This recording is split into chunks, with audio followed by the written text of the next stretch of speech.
इंदिरा एकादशी ब्रह्म वैवर्त पुराण में भगवान श्री कृष्ण और युधिष्ठिर महाराज के संवादों में इंदिरा एकादशी के महात्म्य का वर्णन है। युधिष्ठिर महाराज ने पूछा, हे मधुसूदन, आश्विन मास के कृष्ण पक्ष में आने वाली एकादशी का नाम क्या है? उसके पालन करने की विधि क्या है? इस व्रत से क्या फल प्राप्ति होती है? कृपया विस्तार से वर्णन करें। भगवान श्री कृष्ण ने कहा, इस एकादशी का नाम इंदिरा है। इस व्रत के पालन से पतित पितरों का उद्धार होता है और व्यक्ति सभी पापों से मुक्त हो जाता है। हे राजन, सतयुग में इंद्रसेन नामक राजा था। अपने सभी शत्रुओं को पराजित करके वो महिष्मतीपुरी राज्य पर राज करता था। अपने पुत्र पौत्रों के समेत वो आनंद के साथ रहता था। उसे भगवान विष्णु के प्रति भक्ति थी, इसलिए वो नित्य मुक्तिदाता गोविंद का स्मरण करता था। एक बार राजा अपने सिंहासन पर आनंद से विराजमान थे, तभी आकाश मार्ग से देवर्षि नारद वहां पधारे। राजा उन्हें देखकर सिंहासन से उठकर उन्हें प्रणाम करके पूजा अर्चना की। तभी देवर्षि नारद ने राजा को पूछा, हे राजन, आपके राज्य में सभी सुखी हैं? आप धर्म का पालन करते हुए राज कर रहे हैं ना?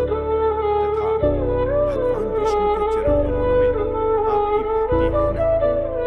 तभी राजा ने कहा, हे देवर्षि, आपकी कृपा से सब ठीक है।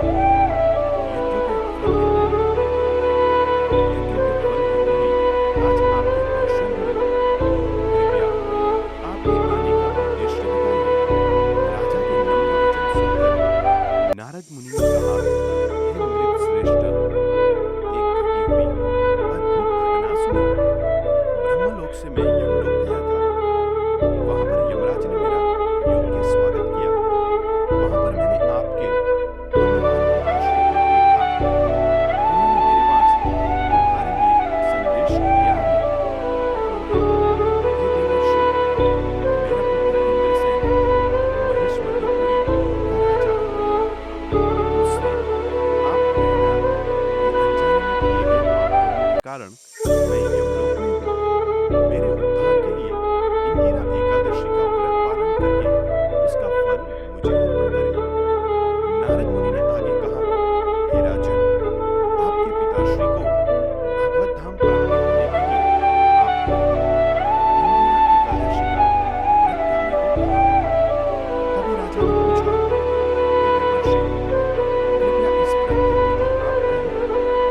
नारद मुनि ने कहा, हे राजन, दशमी के दिन प्रातःकाल उठकर स्नान के पश्चात पितरों को तर्पण देना चाहिए। केवल एक बार ही भोजन और रात को चटाई पर सोना चाहिए। एकादशी के दिन प्रातःकाल उठकर स्नान करें।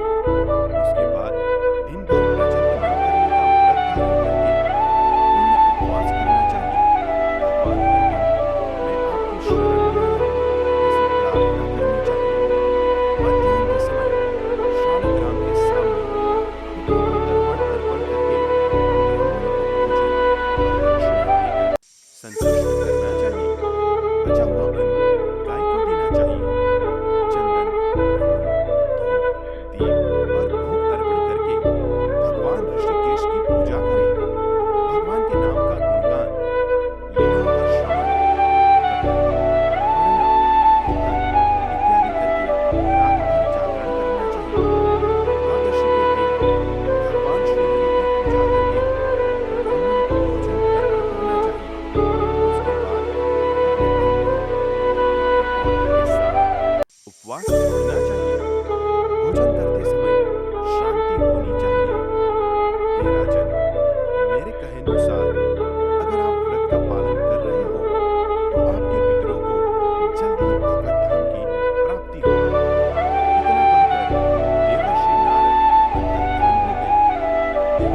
वैकुंठ गए।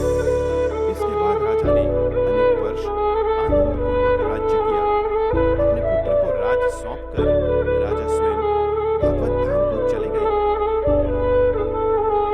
इंदिरा एकादशी। ब्रह्म वेदांत पुराण में भगवान श्री कृष्ण और युधिष्ठिर महाराज के संवादों में इंदिरा एकादशी के महात्म्य का वर्णन है। युधिष्ठिर महाराज ने पूछा, आश्विन मास के कृष्ण पक्ष में आने वाली एकादशी का नाम क्या है? उसके पालन करने की विधि क्या है? इस व्रत से क्या फल प्राप्ति होती है? कृपया विस्तार से वर्णन करें। भगवान श्री कृष्ण ने कहा, इस एकादशी का नाम इंदिरा है। इस व्रत के पालन से पति पितरों का उद्धार होता है और व्यक्ति सभी पापों से मुक्त हो जाता है। हे राजन, सतयुग में इंद्रसेन नामक राजा था। अपने सभी शत्रुओं को पराजित करके वो महिष्मतीपुरी राज्य पर राज करता था। अपने पुत्र पौत्रों के समेत वो आनंद के साथ रहता था। उसे भगवान विष्णु के प्रति भक्ति थी, इसलिए वो नित्य मुक्तिदाता गोविंद का स्मरण करता था। एक बार राजा अपने सिंहासन पर आनंद से विराजमान थे।